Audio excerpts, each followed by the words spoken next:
Hello, Hi. how are I'm you? good. It's nice to see you. Nice to see you. To start, one of my favorite things about this movie is I love the transitions where we go from the jail cell into like the vibrancy of the movie world and the story being told. For you as an actor, how fun was it to kind of get to live in the two different worlds as, someone telling the story and visualizing yourself versus getting to see what Bill and the team created when you got to kind of see the fully realized dream world? Oh, I had the time of my life. I've been training for this moment my entire life, and now that they let me in the ring, I was like, "Don't let me out!"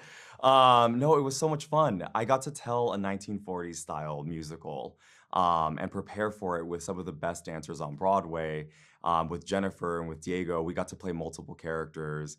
But the switch, that one felt like Disneyland, I'm not gonna lie. That was beautiful and glamorous. It was difficult because we were trying to get single takes of every dance number and moment.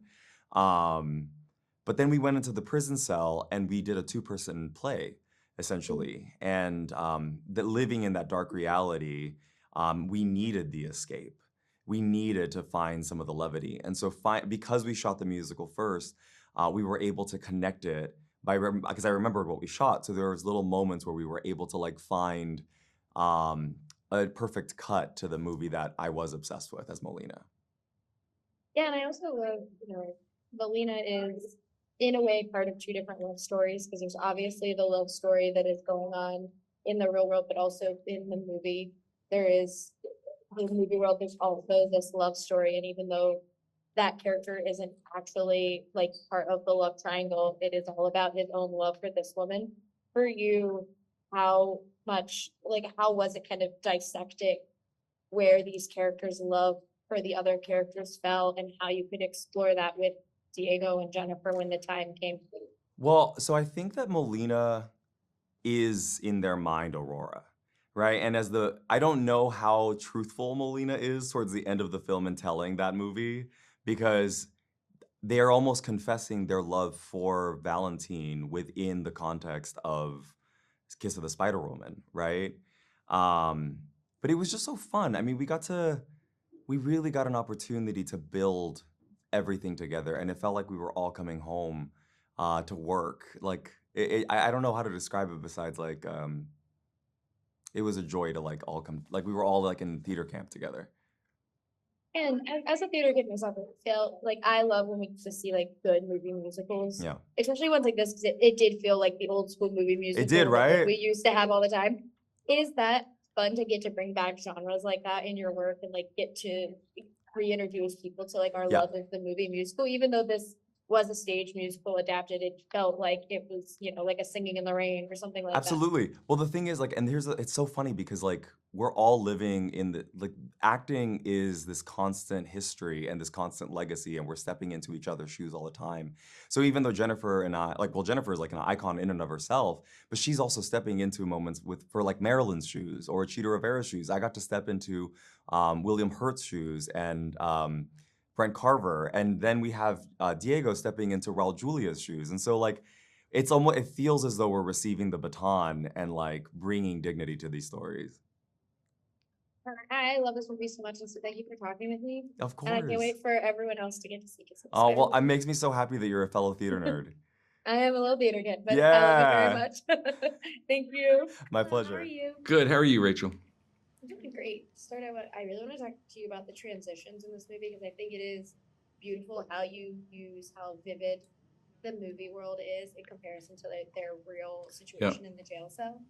When you were kind of mapping out this movie, was it always the plan to make that contrast as kind of vivid as it ended up being in the final product?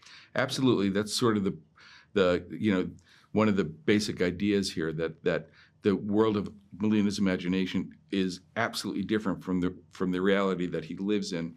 But what I found scary a little bit was that as you make those transitions and cut back and forth, would it start to annoy the audience? That you're invested in one story and then you're pulling yourself out of it and going to another.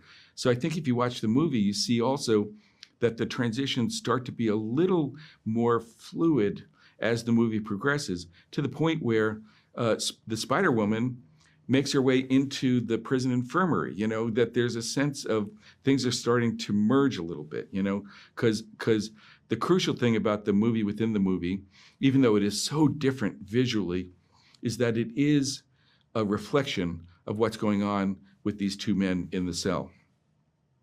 And I wanted to ask, I'm a theater kid, and so Oh, yeah? watching this movie though, I felt like it was more of like an old school movie musical Yes. versus Yeah. a stage musical. Correct. Was it always your intention to make it feel more like a movie musical versus something that was on stage that was then adapted? I Yes. know there's a movie, I know it's a whole rigmarole, but was it your intention to make it feel more like those classic movie musicals? Absolutely, because that is where he lives in his imagination in Hollywood movie musicals. And I hear you, but it's interesting. The one time where we broke that model was in this number, the biggest number in the movie called Where You Are, where it's not him talking about the movie that he loves, it's him having an almost psychic break and saying, movie star, his favorite movie star, or Ingrid Luna, help me out of this. Take me to the world of making one of your musical numbers. So we bring him onto a sound stage, but the number that's being performed there is very much a theater number, And so that to me is the one that gives a nod to the theatrical roots. And I wanted to ask too about the love stories, because I love that we have these kind of two parallel love stories happening. Yeah. Actually, there's three when you throw in the love of movie and storytelling as well. But how much fun is it for you as a creative to get to explore all these different love stories all on top of each other in something like this and get to have moments that pop within each of them? It's so exciting because also you get to work with actors who are acting in completely different styles, And I love that. I love, sometimes I think it's hard for people to connect to movies, decades back because there was a different style. It was accepted. There's a certain kind of brightness to everything, theatricality slightly, that I really respond to, but it can be an acquired taste for people, So I loved showing that even though people are acting in that style and performing in that style, the emotions, what they're talking about, are the same as all the things we worry about and think about now. Well, I loved this movie a lot. Thank you Oh. for old Hollywood Diego Luna. Yeah. It means the world to me. He And does thank me you so much. too. I can't wait for everyone else to get to see it.